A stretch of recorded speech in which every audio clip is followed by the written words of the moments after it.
Friends, welcome. This is Neetu Kumari. तो जैसा कि आप देख सकते हैं कि आज हम जो टॉपिक कवर करने वाले हैं वो है केंद्र तथा राज्य में संबंध, यानी कि सेंटर और स्टेट के बीच में रिलेशनशिप के बारे में बात करेंगे। तो इसमें हम वो सारी चीज़ें करेंगे कि हमारा जो समवर्ती सूची है, जो हमारी राज्य सूची है, उनके बीच में क्या क्या रिलेशन है, ठीक है, उनके बीच में कौन कौन से सब्जेक्ट हैं, क्योंकि हमारी जो कई सारी सूची बनाई गई हैं तो उनमें कौन कौन से सब्जेक्ट को, कौन कौन से विषय को रखा गया है, तो वो हम बात करेंगे।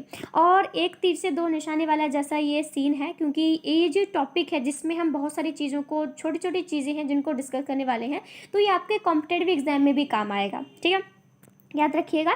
चाहे आप जो है वो बीएड एंट्रेंस की तैयारी कर रहे हो, चाहे आप सीटेट एंट्रेंस की तैयारी कर रहे हो फॉर पेपर 2, ठीक है, पेपर 2 के लिए, क्योंकि पेपर 2 में जनरल नॉलेज आती है, पेपर 1 में नहीं आती है। तो ये जो कॉम्पिटेटिव एग्जाम है ना, चाहे आप, अब मान लो मैंने तो दो टेस्ट के आपको नाम बताए हैं, बीएड और सीटेट, बाकी जितने भी आप किसी भी कॉम्पिटेटिव एग्जाम की तैयारी कर रहे हो ना, उसमें जर्नल नॉलेज है तो इट मीन्स आपके लिए वीडियो पूरी तरह से हेल्पफुल है।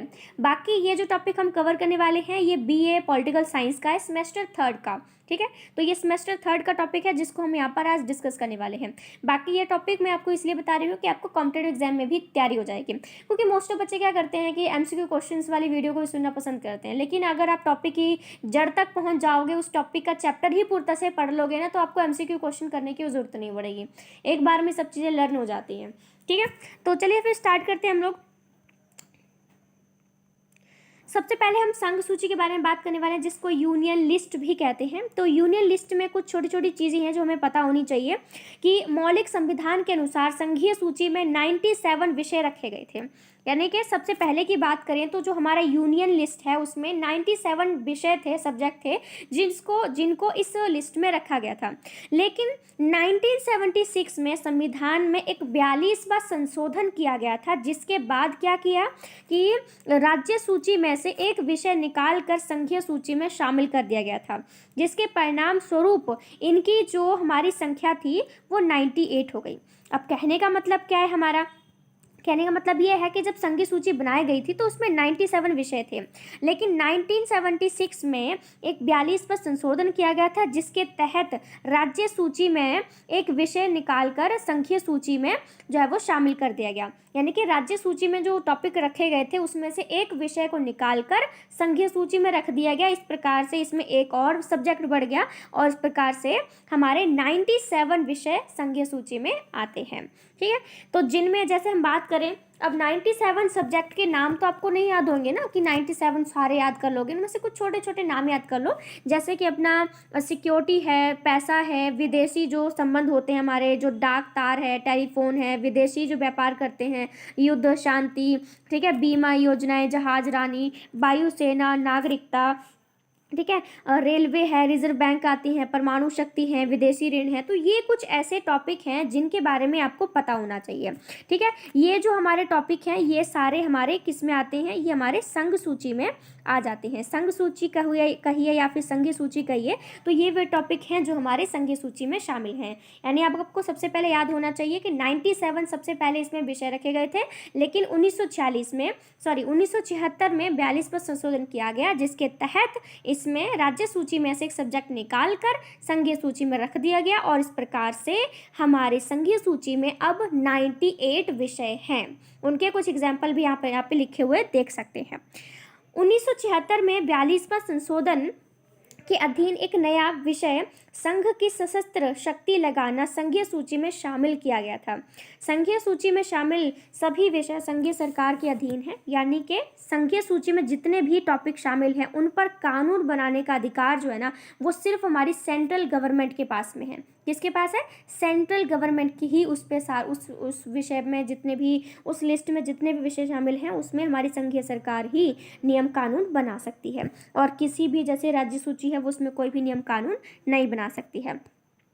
अब हम राज्य सूची के बारे में बात कर लेते हैं। राज्य सूची में है कि हमारा, ठीक है, राज्य सूची में है मौलिक अधिकार के अधीन राज्य सूची में 66, ठीक है, यानी कि 66 विषय रखे गए थे। लेकिन वही क्या किया कि 1976 में 42वां संशोधन किया, जिसके तहत शिक्षा, जंगली जीवन की सुरक्षा, नाप तोल, ये जो तीन टॉपिक थे ना, इनको निकाल कर समवर्ती सूची में शामिल कर दिया गया। अब इनकी संख्या जो है वो 62 रह गई है, यानी कि हमारे जो 66 थे, ठीक है 66 थे, और मेरे ख्याल से उसमें 4 होने चाहिए। यहाँ पे 4 लिखे नहीं गए हैं, वैसे यहाँ पे लिखा है कि 4 विषयों को निकाल कर जो है वो संघीय सूची में, सॉरी जो समवर्ती सूची है, संघीय सूची है, उसमें रख दिया गया था। ठीक है, मेरे ख्याल से नहीं, समवर्ती सूची में रख दिया गया था, नॉट संघीय सूची। ठीक है, फिर है राज्य सूची में शामिल कुछ विषय हैं सार्वजनिक, जैसे कि हम बात करते हैं, जैसे मैंने सबसे पहले आपको बताया था कि जो हमारी संघीय सूची है उसमें कौन कौन से हमारे विषय आ जाते हैं। अब मैं कुछ एग्जांपल आपको बता देती हूँ कि जो हमारी राज्य सूची है उसमें कौन कौन से विषय आते हैं। तो ये सब हमारे जो है वो राज्य सूची में विषय आते हैं। ठीक है, जैसे सड़कें हैं, पुलें हैं, कृषि, सिंचाई, जेलों का प्रबंध, स्थानीय प्रशासन, जल वितरण, मछली पालन, मंडियाँ, मेले, ये सभी जो हैं हमारे राज्य सूची में रखे गए टॉपिक हैं। ठीक है, तो टोटल ये है कि जब शुरू में जब राज्य सूची को बनाया गया था तो 66 विषय को रखा गया था, लेकिन 1976 में एक 42वां संशोधन किया गया था, जिसके तहत समवर्ती सूची में जो है वो 4 विषयों को निकाल कर जो है रख दिया गया, और इस प्रकार से आज हमारी जो राज्य सूची है उसमें 62 ही टॉपिक हमारे रह गए हैं। उसके बाद हमारे सामने आता है कि समवर्ती सूची। समवर्ती सूची को बोलते हैं कंकरंट लिस्ट बोलते हैं इसको। तो कंकरंट लिस्ट के बारे में आता है कि समवर्ती सूची में शामिल विषयों के संबंध में संघीय संसद तथा राज्य विधानमंडल दोनों ही कानून बना सकते हैं। सबसे पहले हमने क्या बात की थी? सबसे पहले हमने बात की थी कि ये जो हमारी संघीय सूची है इसमें जितने भी विषय शामिल हैं उस पर हमारी जो संघीय सरकार है वही कानून बना सकती है। और दूसरा हमारे पास राज्य सरकार आती है। तो राज्य सरकार जो राज्य सूची है उसमें जितने भी विषय रखे गए हैं उस पर कानून बनाने का अधिकार सिर्फ और सिर्फ राज्य सरकार को है। अब आते हैं हमारे पास तीसरी लिस्ट, वो है हमारी समवर्ती सूची। तो समवर्ती सूची में उन्होंने सबसे पहले बता दिया है कि जो समवर्ती सूची है इसमें जितने भी विषयों को रखा गया है उसमें कानून बनाने का जो अधिकार है वो संघीय संसद और राज्य विधानमंडल, ये दोनों ही इसमें जितने भी सब्जेक्ट को रखा गया है उनसे संबंधित कानून को बना सकते हैं। परंतु दोनों द्वारा पास किए गए कानून में मतभेद होने की अवस्था में संघीय संसद द्वारा पास किया गया कानून लागू होगा। बस इन्होंने ये भी यहाँ पर क्लियर कर दिया है, इन्होंने ये चीज़ तो बोली है, ठीक है, ये चीज़ उन्होंने बोली है कि ये जो हमारे संघीय संसद है और जो राज्य विधानमंडल है ये दोनों ही इस पे कानून बनाएंगे। लेकिन मान लो किसी टॉपिक को लेकर जो है संघीय संसद कुछ और कहता है, राज्य विधानमंडल कुछ और कहता है, तो उस टाइम जो बात मानी जाएगी वो हमारी संघीय संसद की बात मानी जाएगी, इसकी बात नहीं मानी जाएगी। मौलिक संविधान के अनुसार समवर्ती सूची में 47 विषय रखे गए थे। अब इन्होंने विषयों की बात करी है कि जब हमारा बना था, ये सूचियां बनी थी, तो उसमें जो हमारी समवर्ती सूची है उसमें 47 विषयों को, कितने 47 जो विषय थे उनको रखा गया था, उसी के ऊपर लग जा रहा है, ठीक है, 47 विषयों को रखा गया था। लेकिन वही 1976 में 42वां संशोधन किया गया था, जिसके बाद क्या किया था कि राज्य सूची में से, हम पहले बात कर चुके हैं पिछले पॉइंट में कि जो राज्य सूची है उसमें से 4 जो विषय थे उनको निकालकर समवर्ती सूची में रख दिया गया, जिसकी वजह से हमारे आज समवर्ती सूची में जो विषयों की संख्या है वो हमारे 52 है। आई होप आप इस चीज़ को समझ रहे होंगे। अब इसमें हम कुछ विषयों के एग्जाम्पल कर लेते हैं, जैसे पिछली बार मैं बता चुकी हूँ कि हमारे संघीय सूची में कौन कौन से टॉपिक हैं, थोड़ा एग्जाम्पल के तौर पर, ठीक है, राज्य सूची में कौन कौन से हैं, वैसे ही हम समवर्ती सूची के एग्जाम्पल की बात कर लेते हैं। तो जो समवर्ती सूची है इसमें अपना विवाह है, तलाक, निवारक नजरबंदी, समाचार पत्र, मजदूर संघ, मजदूर कल्याण, पुस्तकें, प्रेस, ठीक है, मूल्यों पर नियंत्रण, खाने पीने की वस्तुएं, ये सभी जो विषय हैं ये हमारे समवर्ती सूची में शामिल किए गए हैं। ये आपको याद रखने पड़ेंगे। जब आप किसी भी कॉम्पिटेटिव एग्जाम में जाके बैठते हो ना तो इतनी ज़्यादा डीप नॉलेज पूछी जाती है, तो मैं आपको पहले से सब चीज़ें हाईलाइट करके दे रही हूँ। जैसे कि समवर्ती सूची में पहले जो है वो 47 थे, लेकिन फिर ये संशोधन किया जिसके तहत जो है वो 4 विषयों को इसमें और रख दिया गया, और 52 जो हमारे टॉपिक हैं वो आज समवर्ती सूची में शामिल हो गए हैं। ठीक है, अब नेक्स्ट आता है शेष शक्तियाँ।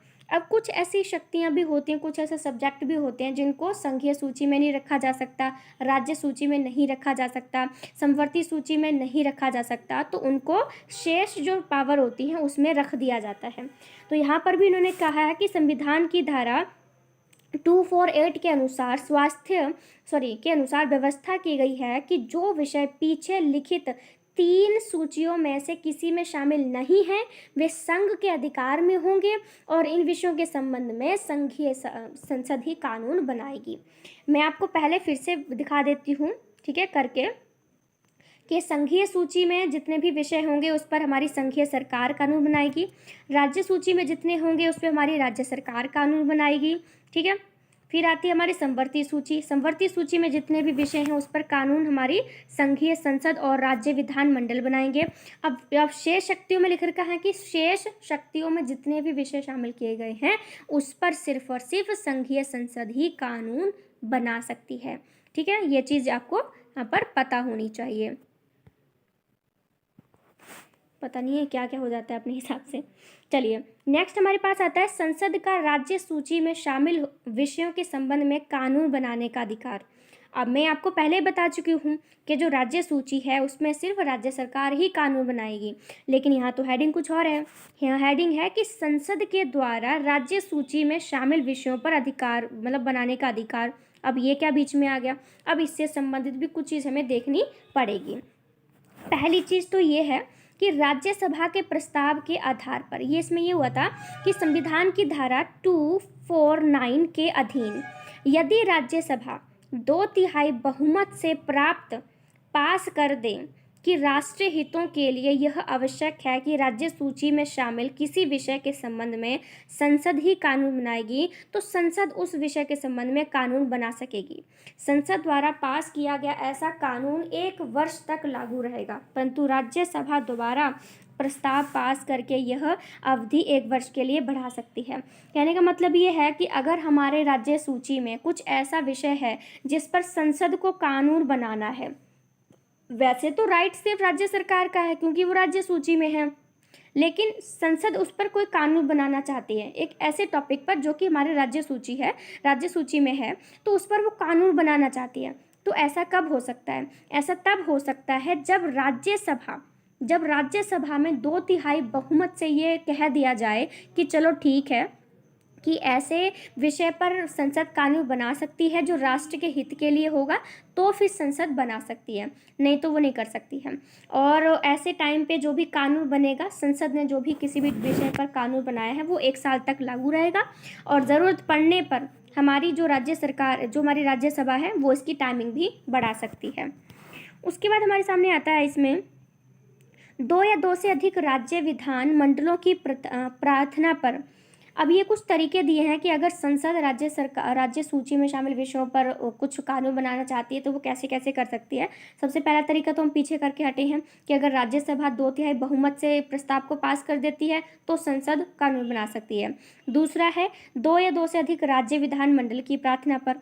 लिखा है कि संविधान की धारा 252 के अनुसार यदि 2 या 2 से अधिक राज्य विधान मंडल संसद को ये अधिकार दें कि वो राज्य सूची में शामिल किसी विषय के संबंध में कानून बनाए, तो संसद उस विषय पर कानून बना सकती है, परंतु ये केवल उन्हीं राज्यों पर लागू होगा जिन्होंने इस संबंध में अपना प्रस्ताव किया था। फिर है तीसरा तरीका है अंतर्राष्ट्रीय संधियों और समझौतों को लागू करने के लिए। लिखा है कि संविधान की धारा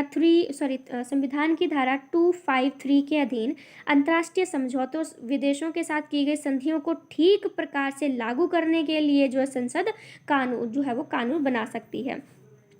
एक और तरीका हमारे सामने आता है, वो है कि कुछ बिलों पर राष्ट्रपति की अग्रिम स्वीकृति आवश्यक है। ठीक है, तो लिख रखा है कि धारा 304 के अधीन राज्य सूची में शामिल कुछ विषयों के संबंध में कानून बनाने से पहले बिल राष्ट्रपति की स्वीकृति के लिए भेजा जाएगा और फिर वो उस पर साइन करेगा, तब जाके वो राज्य सूची में शामिल किसी विषय पर अधिकार जमा सकता है, कोई भी कानून बना सकता है। फिर है हमारा कुछ बिलों पर पास हो जाने के बाद राष्ट्रपति की स्वीकृति। कुछ ऐसे बिल होते हैं जो राष्ट्रपति की स्वीकृति के बिना नहीं होते हैं, और कुछ ऐसे होते हैं जिनको पास पहले कर दिया जाता है, बाद में राष्ट्रपति के बारे उससे कुछ डिस्कस किया जाता है। तो संविधान की धारा 200 के अधीन कुछ बिल राज्य विधानमंडल द्वारा पास करने के बाद राज्यपाल द्वारा राष्ट्रपति की स्वीकृति के लिए भेजे जाते हैं। जैसे हाई कोर्ट की शक्तियों को सीमित करने संबंधी बिल, संपत्ति, भूमि, इन सभी टॉपिक से रिलेटेड बिल पहले ही से पास कर दिए जाते हैं, बाद में राष्ट्रपति को उसके बारे में बताया जाता है। I don't know what happened, पता नहीं क्यों बार बार ऐसे बैक हो जा रहा है। चलो नेक्स्ट पॉइंट हमारे पास आता है, वो है 6 पॉइंट। 6 पॉइंट है कि राष्ट्रीय आपातकाल के दौरान संसद की सर्वोच्चता। तो यहाँ पर भी ये चीज़ हमें देखने को मिलती है। संविधान की धारा 352 के अधीन घोषित किए गए राष्ट्रीय आपातकाल के दौरान संघीय संसद राज्य सूची में अगर हमारे 352 के अधीन कोई राष्ट्रीय आपातकाल लगा दिया गया है, तो ऐसी सिचुएशन में जो संघीय संसद है वो राज्य सूची में शामिल किसी भी विषय पर कानून बना सकती है। ठीक है, फिर हमारे पास है संवैधानिक आपातकाल। संविधान की धारा 356 के अधीन घोषित किए गए संवैधानिक आपातकाल के अधीन जो है वैसे, ठीक है, अगर हमारे पास राष्ट्रीय आपातकाल लग जाता है तो ऐसी सिचुएशन में भी संघीय संसद राज्य सूची में शामिल विषयों पर कानून बना सकती है। अगर पूरे देश में संवैधानिक आपातकाल लागू हो चुका है तो ऐसी सिचुएशन में भी जो हमारी संघीय संसद है वो राज्य सूची में शामिल किसी भी विषय पर कानून बना सकती है।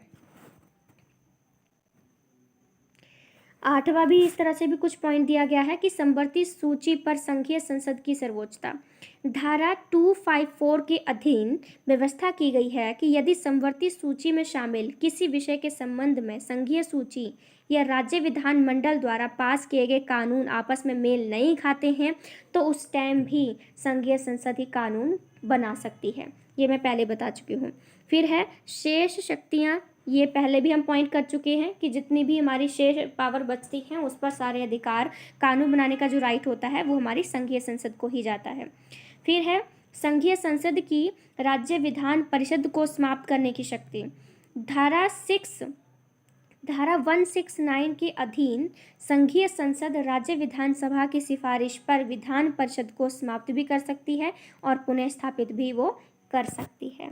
ठीक है, तो ये अपने कुछ पॉइंट थे जो हमने यहाँ पर कवर किए। बहुत ही छोटा सा पॉइंट था। पीडीएफ की फॉर्म में जब हम करते हैं तो बहुत ही तेज़ गति से जो है अपना टॉपिक कवर हो जाता है। तो अगर सेशन अच्छा लगा हो तो वीडियो को लाइक से सब्सक्राइब जो भी आपका दिल करे आप कर सकते हैं। So thank you so much friends, thank you.